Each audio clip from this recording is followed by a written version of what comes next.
on finance out of recess and back to order. So Madam Clerk, will you please read in Communication 3.25 into the record? Communication 3.25, report of change orders authorized October 1st through the 15th, 2013, from Finance Director Nancy Crawford, dated October 25, 2013, transmitting the above report pursuant to Hawaii County Code, Section 2-12.3. May I have a motion to close file on Communication 3.25? It's been moved by Councilmember Ford, seconded by Councilmember Onishi. Is there any discussion? Yep. You do? Councilmember Williams? Okay, are we on? No, we're on Communication 3.25. Okay, being that there's no discussion, voice vote, all those in favor? Aye. All those opposed? Okay, Communication 3.25.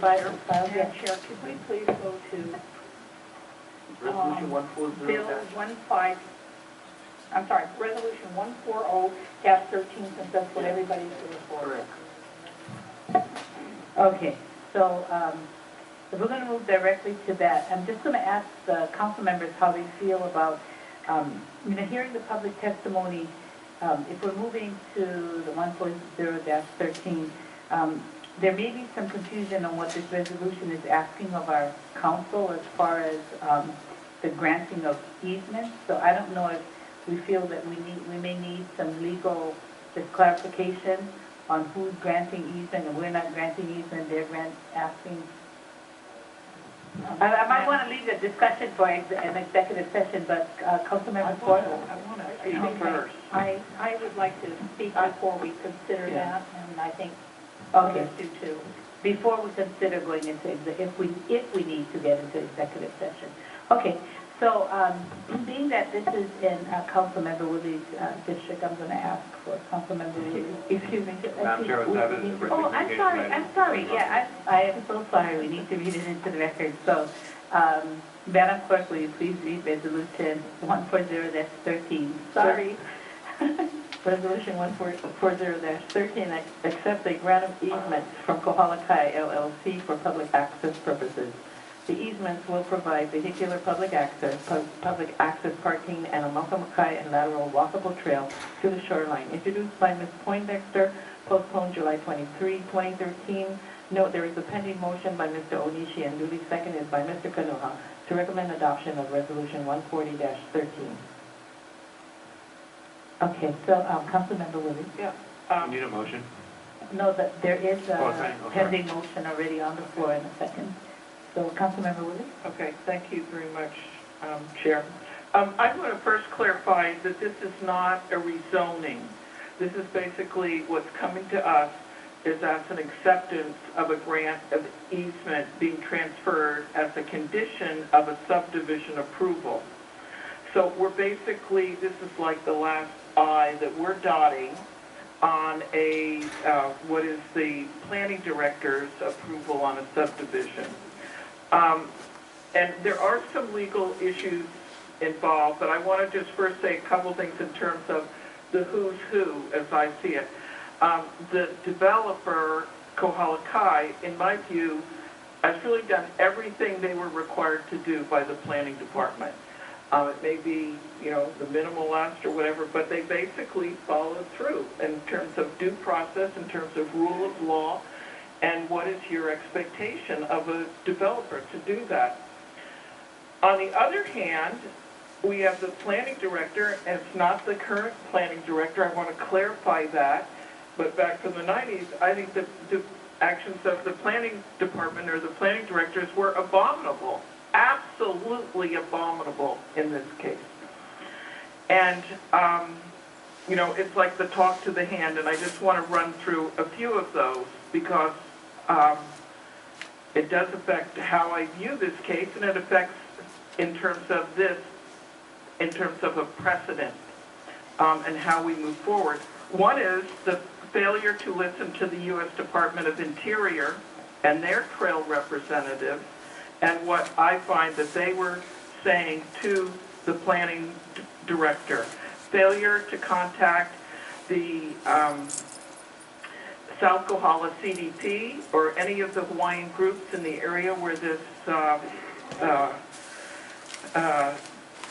the development is located, and third, failure to contact any of the Hawaiian groups. And I think just to put in why contacting the Hawaiian groups, is that trails are, in terms of this state and its constitutional law, are considered as a cultural historic value and are recognized as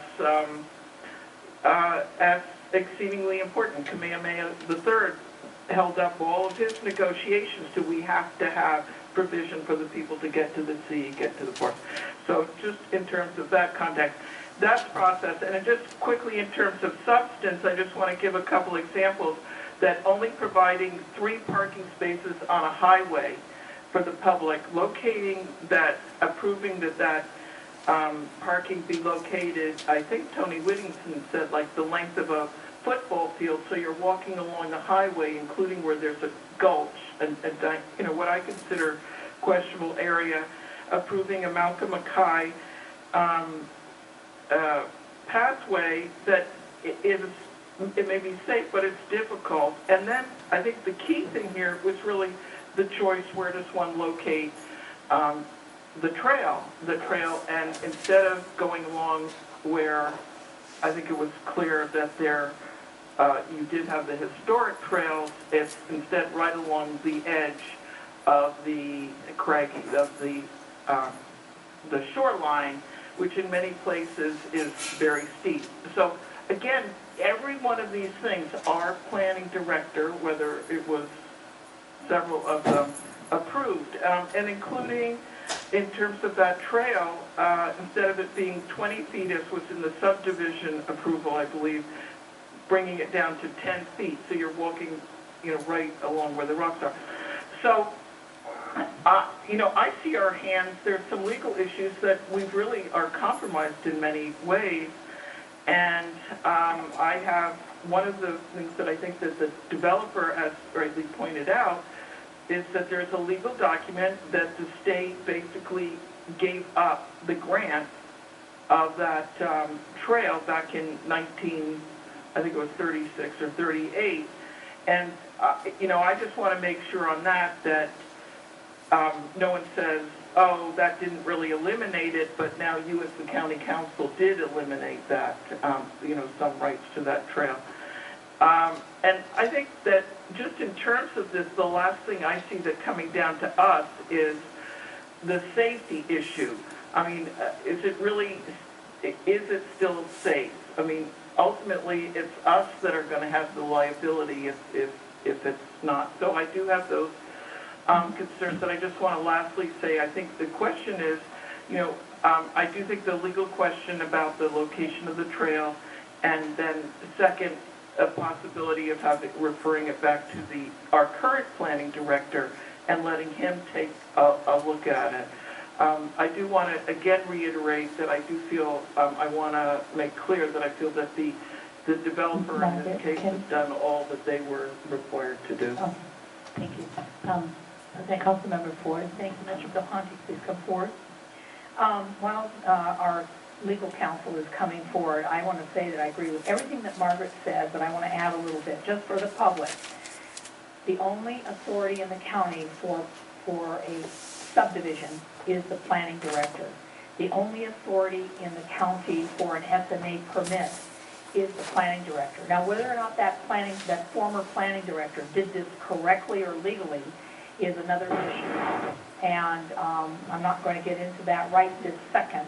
I am also appalled by this particular situation. Mr. Belhanti, the first thing I want to talk to you about is what happens if we vote against this resolution in its entirety, just vote it down. What happens?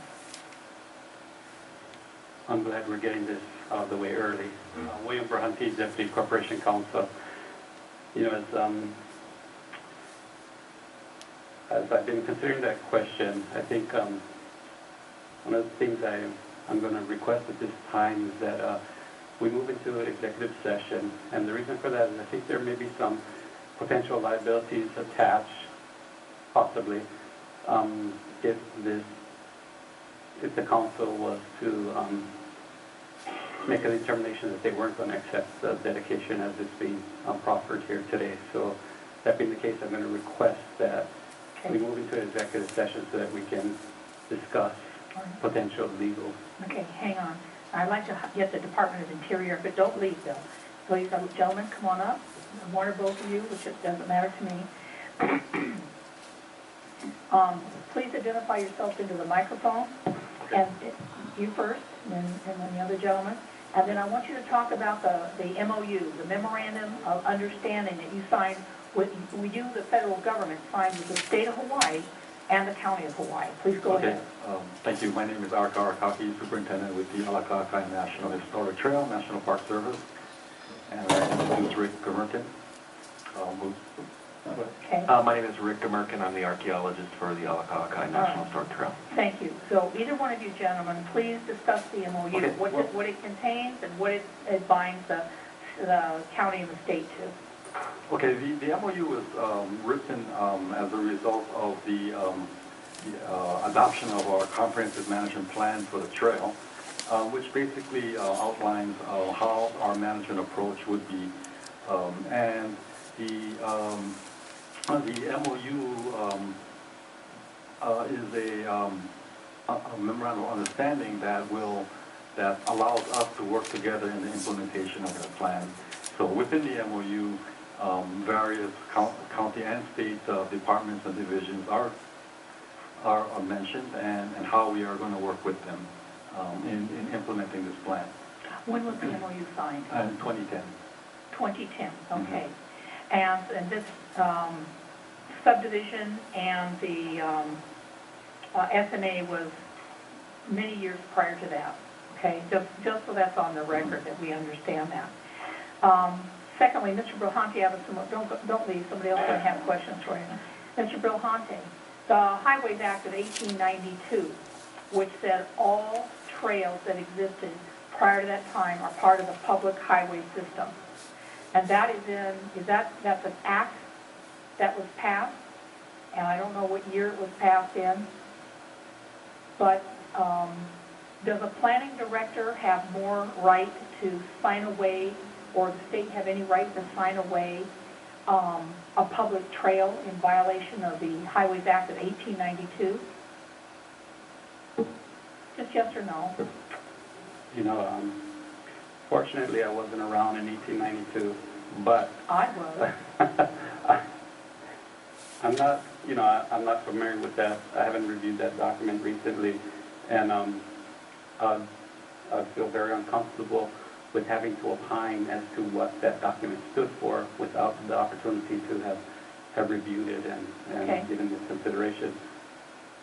Thank you. Does the planning director, any planning director, have the right, the authority to sign away a public highway through an SMA permit?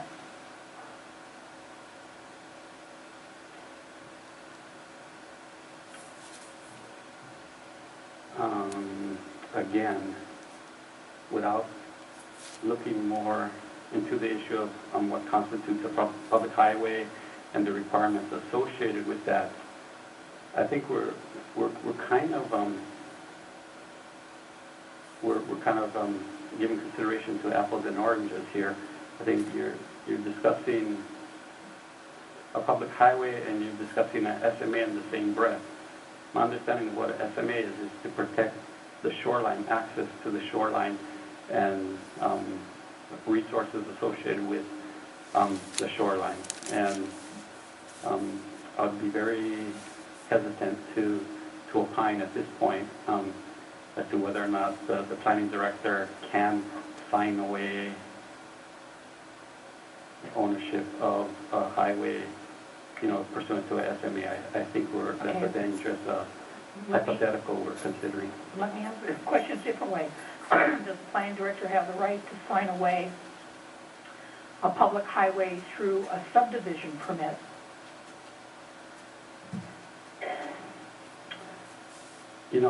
Again, you're posing a hypothetical here where the issue at hand, I don't see that being a part of the discussion that should be had here today. I don't see evidence of that taking place.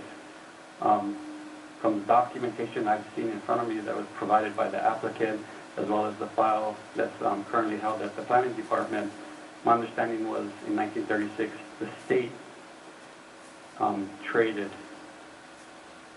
some parcels of land or a swath of land for the construction of the Kohala Mountain Road. And I think that was the reference that I've seen in the file. If there's some additional information that, you know, I'm not familiar with, I would request that you provide it to me. I'm sorry, I don't have extra information. I'm just asking the question. If the state can then the question becomes, can the state sign away the rights to the Awaloa?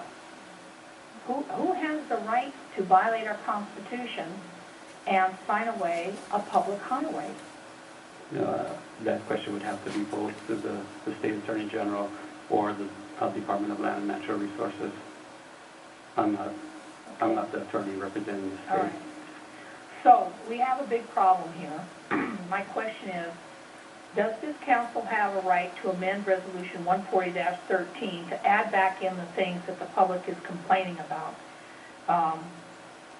The 40-foot setback, the 20-foot wide trail, change the location of the parking lot, expand the size of the parking lot. Can those things be addressed in this resolution before we vote to accept it and rectify some of these issues? You know, the matter that's in front of this body right now is the acceptance of an easement. Any member of the public who owns property can come forward and say and propose that they would like the county to accept a grant of easement. And by the county charter, that process has to be authorized by the county council, and that's what we're here today to discuss. Is there's a proposed easement that the applicant is desiring to grant to the county, and the process is by reso. It comes in front of the county council for acceptance of that easement. We're not discussing whether or not that easement is Awaloa. We're not discussing whether or not the state improperly transferred lands back in 1936 or 1938 for the Kohala Mountain Road. That's not what we're discussing. What we're discussing is whether or not this grant of easement will be accepted by the county. Recommending that we go into an executive session to discuss these things. And no matter how you try to get around it, we are discussing the Awaloa. That is what the easement is supposed to be for. You know, I think that's a dangerous proposition because I don't see any language or any reference to that in the SMA minor, the SMA major, or the subdivision application, the first application, or the second application. So I think that's a presumption on our part. On my part. So certainly on my part it right. is. So that being the case, you know, again, you know, the question at hand is whether or not this body is going to accept the grant of easement through the resolution process. All right, thank you. To the Department of the Interior, do you believe that the Awaloa runs through all 5 of these parcels along that coastline? We don't it's a believe historic it. site. We can verify that it does.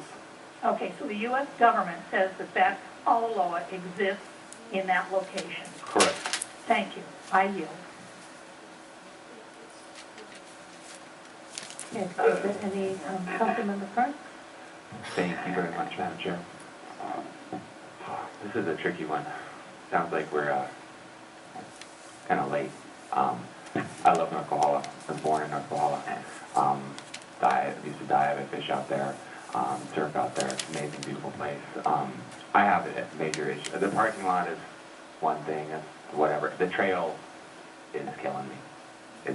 It's hard, but we're not here to. It's so frustrating because I'm hearing what you're saying, and that's usually me. Like we're here to discuss this certain topic. Let's stick to it, and we're discussing this grant of easement. And I would like to know whether or not basically we're too late to do anything about that. I don't agree with it. I'm very much about seeing smart growth happen, but I don't know if I could vote knowing that we would be essentially allowing that to occur or further enforcing that could occur, has occurred, did occur.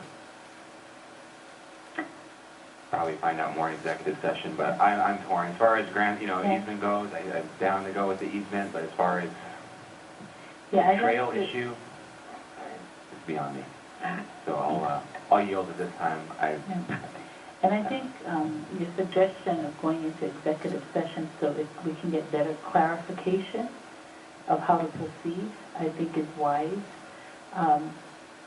This Yeah, I'll make the motion to go into executive session. is moved by Councilmember Yoshimoto and seconded by Councilmember Ford to go into executive session. All in favor? Oh, do I need to, do I have to read? Oh, okay.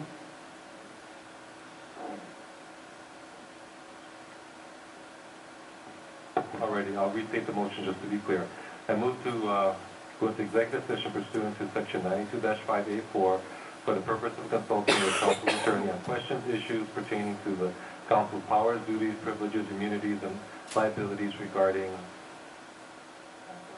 resolution 140-13.